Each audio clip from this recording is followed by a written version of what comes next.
નમસ્કાર, આપ જોઈ રહ્યા છો સ્પાર્ક ટુડે ન્યૂઝ. જેતપુરના લોકલ ફોર વ્હીલ વાહન ચાલકો પાસે પિથળિયા ટોલ પ્લાઝા દ્વારા રાતોરાત 10 રૂપિયામાંથી 25 રૂપિયા ટોલ ચાર્જ કરી દેતા દોઢ ગણા ભાવ વધારાથી જેતપુરના વાહન ચાલકોમાં રોષ ફાટી નીકળ્યો છે. આ ભાવ વધારા સામે જેતપુર ચેમ્બર્સ તેમજ ડાઇંગ એસોસિએશને ટોલ પ્લાઝાએ 24 કલાકમાં ભાવ વધારો પાછો ખેંચવાની માંગ કરી, નહીંતર દરેક સંસ્થાઓને સાથે રાખી ઉગ્ર આંદોલનની ચીમકી ઉચ્ચારી છે.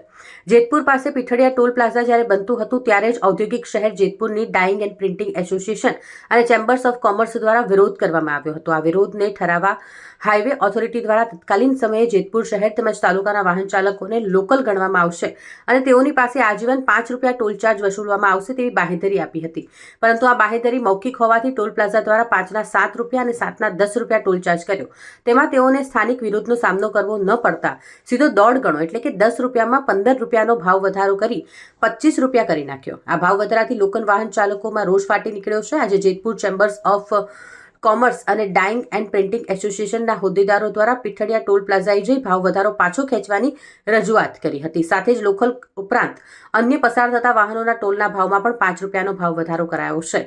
આ અંગે ચેમ્બર્સ ઓફ કોમર્સના પ્રમુખ દ્વારા વધુ માહિતી આપવામાં આવી હતી. સાથે જ જેતપુર ડાઇંગ એન્ડ પ્રિન્ટિંગ એસોસિએશનના પ્રમુખે પણ જણાવ્યું હતું. પિથળિયા ટોલ પ્લાઝાના મેનેજર આ અંગે જણાવે છે કે ભાવ વધારો અમારી કંપનીએ જ કર્યો હોય, તેના ઘટાડા કે વધારાનો નિર્ણય લેવાની અમારી સત્તા નથી. જેથી અમને ભાવ વધારાની રજૂઆત મળે તેથી અમુક કંપનીમાં આ જે રજૂઆત છે તે મોકલીશું. વેપારી સંસ્થાઓની રજૂઆત અને ટોલ પ્લાઝાના જવાબ વચ્ચે જેતપુરના લોકલ વાહન ચાલકો અસહ્ય ભાવ વધારાથી પીસાઈ રહ્યા છે.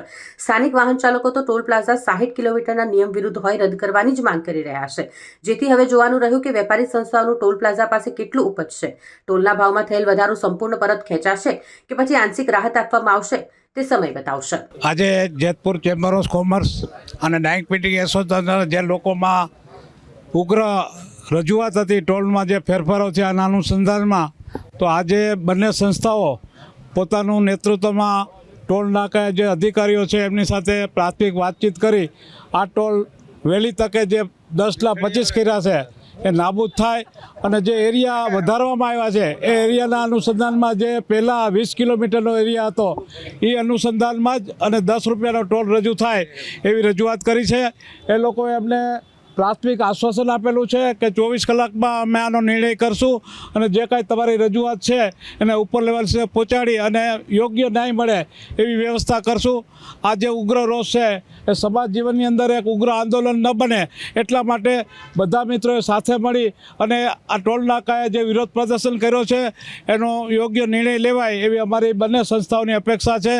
તો આ તકે અમે એમને એક અપીલ કરી છે કે તમે જે પહેલાં જે ટોલ હતો 10 રૂપિયા એ જ અને વિસ્તાર જે 20 કિલોમીટર તો એ જ હોવો જોઈએ, એથી વધારવું ન જોઈએ. હાલ જે 60 કિલોમીટરમાં એક જ ટોલ નાકું હોવું જોઈએ તો એક ટોલ નાકું બંધ પણ કરવું જોઈએ. સરકારની આવી અનેક ફરી રજૂઆતો છાપાઓમાં જે આપણા મંત્રી શ્રી ગડકરીએ જાહેરાત કરી છે તો એના અનુસંધાનમાં એક ટોલ નાકું બંધ પણ કરવું જોઈએ એવી અમારી રજૂઆત છે અને એને યોગ્ય ન્યાય મળે એવી રજૂઆત કરી છે.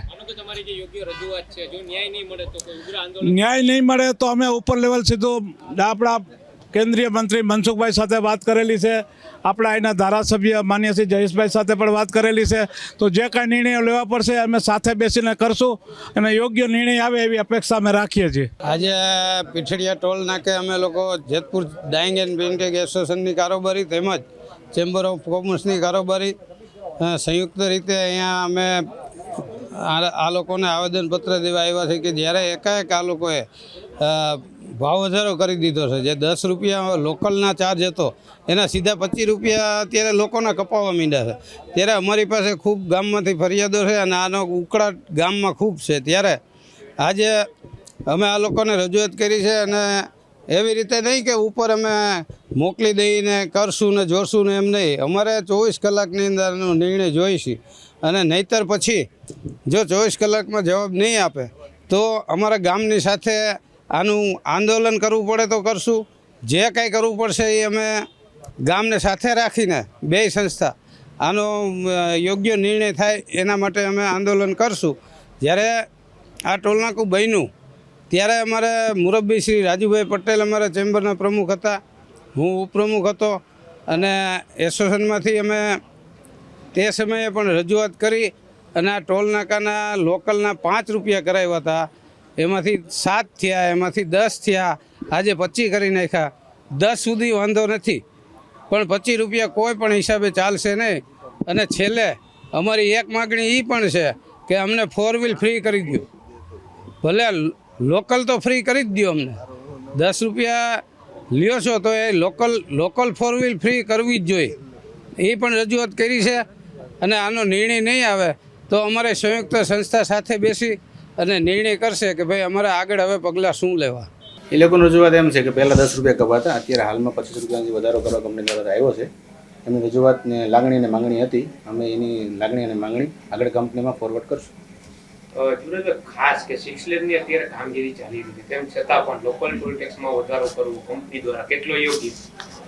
એ જે કંપનીનો નિયમ હોય એમાં આપણી ઓથોરિટી ન હોય, તો તે કંપની નિયમનો ફોલો કરતી હોય. એટલે આજે આ લોકોની રજૂઆત છે, આમનું કોઈ નિરાકરણ લઈ આવવા માટે કયા પ્રકારના પ્રયાસો?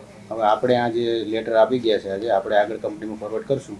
24 કલાકની અંદર જે રિપોર્ટ આવે એ આપણે દઈશું, મેલ દ્વારા અથવા ફોન દ્વારા.